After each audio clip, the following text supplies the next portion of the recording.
and welcome back to another episode here today on ESGNet of NCAA 14 Team Builder Dynasty with the Highland Scotties. And this is the Scotties Sports Report, or Sports Talk here, I should say, as we just got a great win there against TCU here. We'll talk about that here in just a bit, as we were able to play in one of our last three games at home. And there you see here some of the preview there of the matchup here between TCU, one of the Big 12 representatives playing in this game here today, and Highland, number 5 in the nation, hosting TCU today, as Highland's 8-1 and TCU is 4-5 for the season. As you see, TCU had a pretty good start there. They had a FCS team they played, and then they played Texas Tech there. Lost their first game of the season against Oklahoma State, and then won another one, but then started losing 4 straight there, and starts slide quite a bit there against their Big 12 counterparts there. And now I believe they're number 9 in the Big 12. Let's take a look at the poll there going into that game, as we just got a great victory there just a week before that against Colorado State there in Colorado,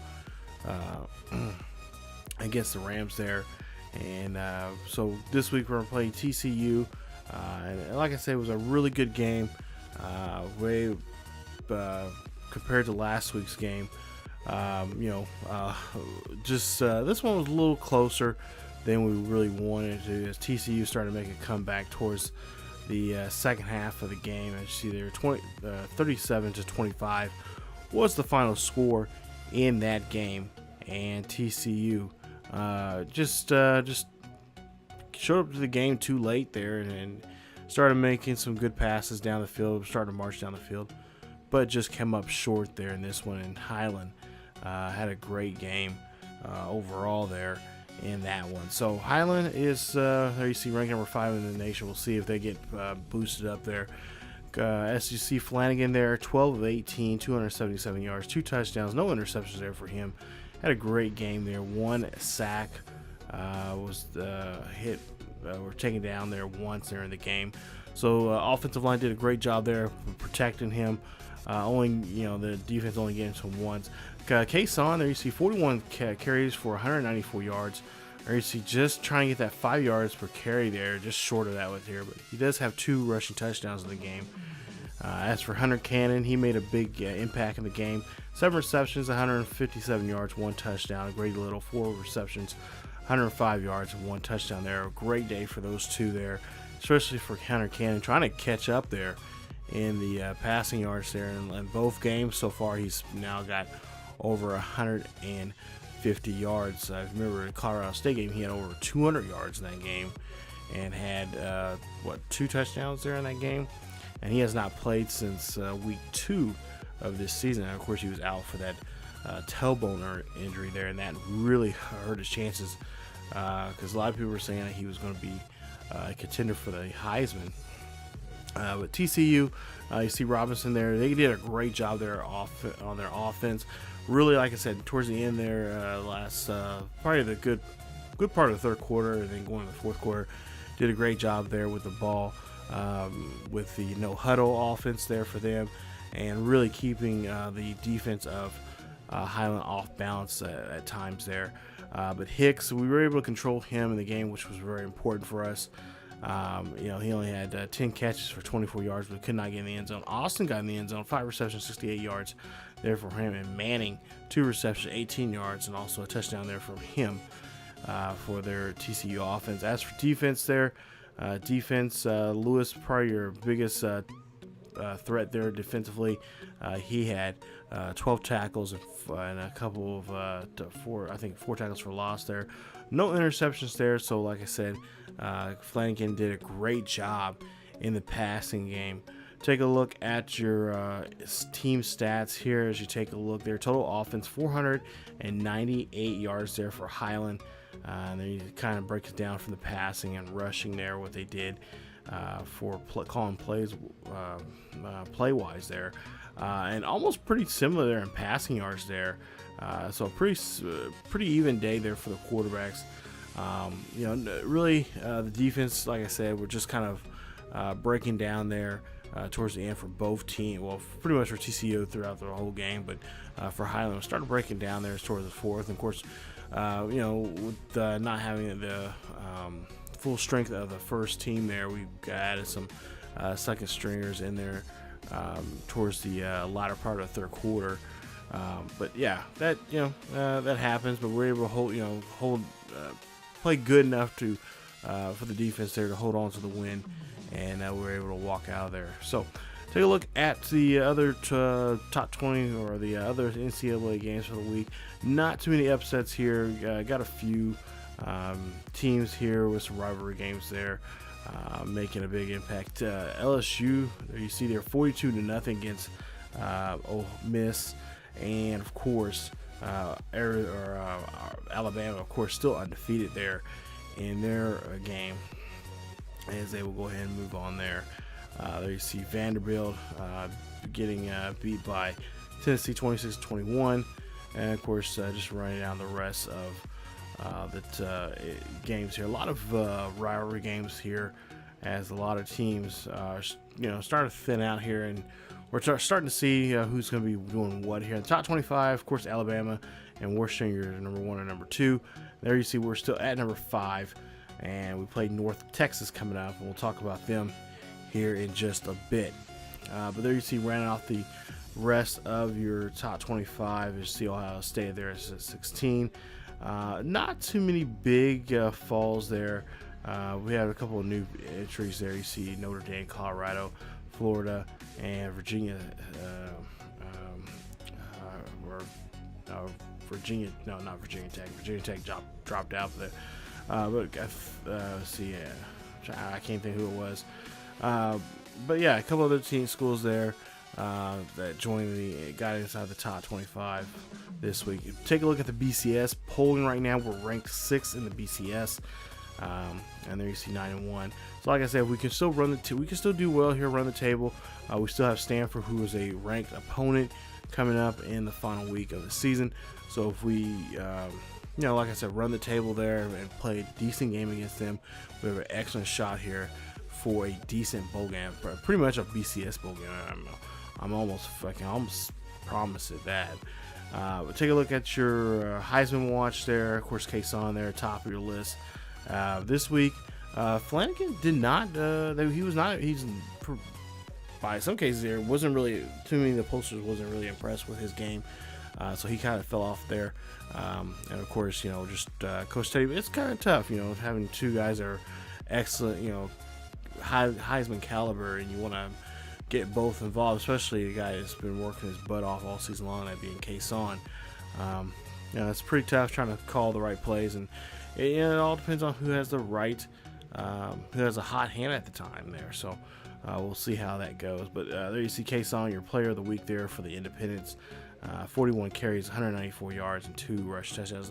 He had a really rough go in the first half there with the running game. And then we started, of course, to open up more as we go along through the rest of the game. Now, if we take a look here at some bowl projections here, looks like we're going to be possibly playing in the Orange Bowl if the season was ended today. And there you see Louisville. It would be the opponent we'll be playing, the number 7th ranked Louisville. 8-2 currently right now, and 7-1 in their conference. So that's who the opponents we'll be looking at. Of course, there you see other teams for the National Championship Bowl or championship game there. Of course, Washington going against Alabama. And then, of course, you got the Fiesta Bowl there, West Virginia versus SMU. And, of course, the Rose Bowl, Penn State and Stanford there, who right now Stanford is probably the hot team right now in the Pac-12. Now, take a look at the recruiting here, and of course we got a recruiting battle there for Jasper Reed, who we're trying to really go after here. We've been mentioning him quite often here. We got Ben Thomas, who's who's ready to come and visit us, and then of course Warren there. He is going to end up. He is going to go to Arizona State. We don't get a chance to go after those there's 2 young men that we had to drop out who committed to schools there. So Now these are the guys that we're going to be kind of focusing on for the next couple of weeks here. As like I said, Jasper Reed there, we're going to go after him. Terrence Long, who we've been going after for quite a while there. For a while there, we were ranked in the top spot there, but Tennessee has apparently now got his eye, or has said something to him there. So now they've jumped up now to the top spot. And then of course Goins and Reed and Wilson, they're all the other guys that we're going after that we just added to our list. And then of course Clark, he is going to Stanford. Kerr is going to UCLA, and like I said, Warren there, our other athletic guy that JUCO player that we're trying to bring in, he is going to go to Arizona. But of course Heron, the cornerback there that we've had our eye on for the pretty much from the very beginning there, he is going to sign with us.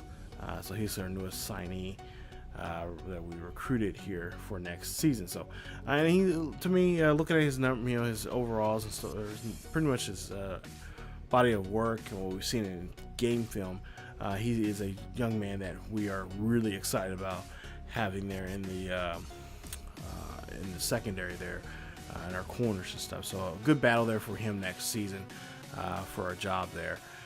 As for the next game coming up here is North Texas, you've seen there, and North Texas got some pretty good talent there. You take a look at their pass rushing, or pass defense there, and you see 34th in the nation, just near 170 yards a game. So another team that we have to watch out for in the passing game here. Not going to be too pass heavy. North Texas, as you see there, they've won. Actually, they've lost 2 straight there, UTEP and to Middle Tennessee just last week. At a very close game there. As you take a look there, 35-31. So they, looking for a team. Their last game is, of course, they're in Louisiana Tech, and Louisiana Tech not a winning team right now, 3-8 for the season. But Fine is their quarterback. There you see his numbers there. 13 touchdowns, 9 interceptions for the season, and 1,957 yards there passing this season. Probably one of their top passers right now in the school here in the last couple of years. But there you see his throw accuracy and his power there. Good arm strength there. We'll kind of test that, see where he's going to go. He's been throwing a couple good long balls, passes there. But like I said, he also is a good runner there. 60 carries for 154 yards and 1 rushing touchdown this season. So it's again just one of those kind of quarterbacks that we have to watch out for in the run and the pass, and just try to see what we can do to make ourselves better there, and just keep them in check. As for their halfback there, you see his numbers there. 120 carries there for him, 600 yards for the season, with 6 rushing touchdowns, 3 receptions in the air with 47 yards and 1 passing touchdown. And Anthony is a great runner there, great, really in the end zone there. He can just do a great job there. And looking at some tape there from a couple weeks ago, he's looked like he's due for a big game here to finish out the season. And then the junior redshirt Jalen Guyton, there you see his numbers. And of course, a wide receiver. Of course, always got to watch out for those wide receivers, especially in these small schools like this. They are a diamond, very rare guys. These are kind of guys that are end up going to the NFL and do pretty well for themselves. Colt McDonald, the senior, who is doing very well in his last year here. 31 tackles, 11 tackles for loss, 2.5 sacks this season. Have a down year, but his overall numbers for his career is just pretty decent there. So he's definitely going to be a guy that they're going to miss for next year. Jalen Moore, the sophomore redshirt there, the corner. Great, decent speed and acceleration there for him. 4 tackles, not too big here this season, not involved in many things, but he is one of the leading people on the team with the interception. He has 5 for the season, and 1 defensive touchdown there for him. So definitely a guy that we're gonna have to watch out for when we do, if we do happen to go through the long game, which we'll kind of tease that here and there. And then the other player there, defensive tackle there, the lineman, Roderick Young, 6'1", 286 pounds, senior, playing his last year here, and he's going to be a guy that we'll really have to fight with and deal with there in the trenches. So a young man that, like I said, we're just going to have to deal with and just see what we can do. And like I said, North Texas, this is one of the small schools I like playing against, and hopefully next year we'll have more of these small schools that we can play against there in around that that Metroplex area there in Texas, around the Dallas area, and hopefully we'll be able to get a victory here at home, another home game, one of our second of 3 home games that we have to finish off the season here. And we'll see how we do against North Texas. Like I said, 5-5 North Texas, so it can go either way here. It's one of just those games that you just got to sit back and just see how things go, and we'll know, get a good read on them here after the first quarter, and then we can kind of figure out go from there. So not gonna say a trap game, but it's gonna be a game that we're just we'll just take our time and just see what we can do, put some pressure on their quarterbacks, and of course always stop the running game there. So I think we can manhandle this quarterback here for the most part. I think that's something I think Coach Tay Bonds and the defense of coordinators, David Sahib, I've been talking to him this week. They've been that's been pretty much the game plan there, just trying to throw a lot of blitzes at this quarterback there, as he's he has been running that much, and his yardage is not that great. So just kind of get him kind of flustered and just get him to throw the ball a lot more. He does have 9 picks for the season, so compared to his 13 touchdowns for the season. So if we can get him flustered and get him riled up, I think we might end up having a good day there defensively. So that is it for this episode of the Highland Scotties Sports Talk there. If you guys enjoy the video, please leave a like. Don't forget to smack that subscribe button if you're not yet subscribed, and also hit that bell notification so you guys can be notified when the next episode is uploaded to the channel. Also, don't forget to follow us on Facebook, Twitter, and Discord for the latest news and events on what's going on here on the channel and what is going on in the world of sports gaming. Thank you guys so much for watching, and stay tuned for more Highland Scotties football here on ESGNet. As always, keep yourselves healthy, and I will see you guys next time.